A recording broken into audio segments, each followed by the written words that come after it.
Kasus meme Prabowo Jokowi yang melibatkan mahasiswi ITB terus jadi sorotan, salah satunya soal penggunaan artificial intelligence atau AI. Sebenarnya sudah ada belum sih ya undang-undang yang mengatur soal teknologi AI di Indonesia? Selengkapnya diskusi bersama Dana Paramita. Mahasiswi ITB jadi tersangka setelah mengunggah meme antara Presiden Prabowo Subianto dan juga Presiden ke-7 Republik Indonesia Joko Widodo yang bikin heboh media sosial. Dalihnya sih untuk memberikan edukasi soal bahaya AI. Nah, ia sempat ditahan tapi kemudian penahanannya ditangguhkan. Kira-kira seperti apa sih payung hukum untuk penyalahgunaan AI ini? Kita diskusi. Sejak Minggu malam, penahanan mahasiswi Fakultas Seni Rupa dan Desain ITB ditangguhkan oleh penyidik Direktorat Tindak Pidana Siber Bareskrim. Selain karena adanya permohonan penangguhan dari tersangka, keluarga dan juga pihak kampus, tersangka ini juga diizinkan dan diberi kesempatan untuk melanjutkan kuliahnya. Nah, yang bersangkutan sangat menyesal dan tidak akan mengulangi perbuatannya. Kemudian juga penahanan ini diberikan tentu mendasari pada aspek atau pendekatan kemanusiaan, ya, dan memberikan kesempatan kepada yang bersangkutan untuk melanjutkan perkuliahannya. Tim kuasa hukum tersangka merespons kliennya selanjutnya ini akan dibina oleh kampus dan juga orang tuanya. Kami juga berharap ke depannya klien kami akan dilakukan pembinaan baik oleh orang tua dan berharap juga oleh kampusnya. Institut Teknologi Bandung juga mengunggah pernyataan terkait penangguhan penahanan mahasiswinya.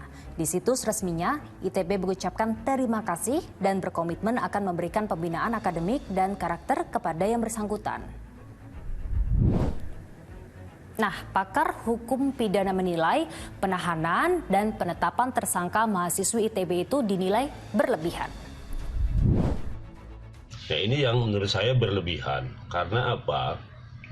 Karena pertama, figur Pak Prabowo Subianto dan figur Pak Jokowi tidak bisa lagi diidentifikasi sebagai pribadi. Ya, karena dia sudah menjadi pejabat publik. Pejabat publik itu, seorang pejabat publik itu tidak ada lagi ruang pribadinya. Ya, karena apa? Karena dia sudah sama dengan institusi publik, gitu. Institusi publik di mana di dalam namanya, di dalam dirinya juga melekat lembaga yang dia jabat, lembaga yang dia kepalai. Nah, itu yang seharusnya dimengerti oleh penegak hukum, gitu. Nah, kalau mengintip dari aturan Mahkamah Konstitusi, yang bisa dicemarkan itu adalah pribadi atau perseorangan, bukan lembaga atau institusi. Dalam hal ini, Presiden. Baru-baru ini Mahkamah Konstitusi juga mengeluarkan putusan bahwa yang bisa dicemarkan nama baiknya, yang bisa dihina nama baiknya, itu adalah subjek orang, bukan lembaga, gitu, bukan institusi, bukan kumpulan orang. Jadi orang per orang pribadi.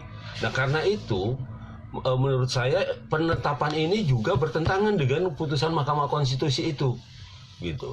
Ya, seolah-olah ada lembaga kepresidenan yang tersinggung. Padahal dari lembaga kepresiden sendiri memberi pernyataan tidak pernah melakukan pelaporan atau apa. Ya, lebih baik itu dibina, jangan diproses hukum dan sebagainya. Nah, ini kan menurut saya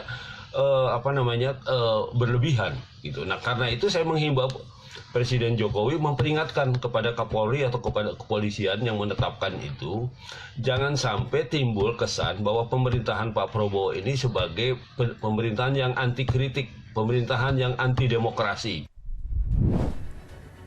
Nah, sebenarnya udah ada belum sih undang-undang yang mengatur teknologi AI di Indonesia? Saya diskusikan ini dengan pakar telekomunikasi. Memang secara spesifik kita belum memiliki aturan untuk mengatur AI. Yang ada itu memang baru pada tahap surat edaran, gitu ya. Kita juga mendorong semua pihak untuk sama-sama kita duduk bareng ya, untuk bagaimana merumuskan bagaimana untuk mengatur AI ini agar lebih maksimal pemanfaatan untuk hal-hal yang positif. Apakah itu dalam bentuk undang-undang atau mungkin dalam bentuk perpres gitu ya. Karena di banyak negara juga sudah mulai ada pengaturan tentang AI. Karena tadi sekali lagi ada hal-hal positif tapi juga banyak hal-hal yang negatif dengan memanfaatkan AI. Misalnya tadi ada penipuan, deepfake, masalah nanti juga hak cipta, kemudian juga masalah etika, ini yang juga memang perlu diatur secara lebih spesifik. Eropa sudah lebih dulu melakukannya, menjadikannya sebagai benua pertama yang merumuskan undang-undang penggunaan AI. Nah, salah satu aspek utama dalam regulasi adalah larangan penggunaan AI untuk pemolisian prediktif berdasarkan profil dan sistem yang menggunakan informasi biometrik, guna menyimpulkan ras, agama, atau orientasi seksual seseorang. Kita nggak bisa menahan teknologi AI yang berkembang begitu cepatnya. Kalau aturan tidak segera dibuat, yang ada nantinya kejahatan yang mengatasnamakan AI justru semakin kompleks. Setuju nggak? Kita lanjut diskusi di kolom komentar ya.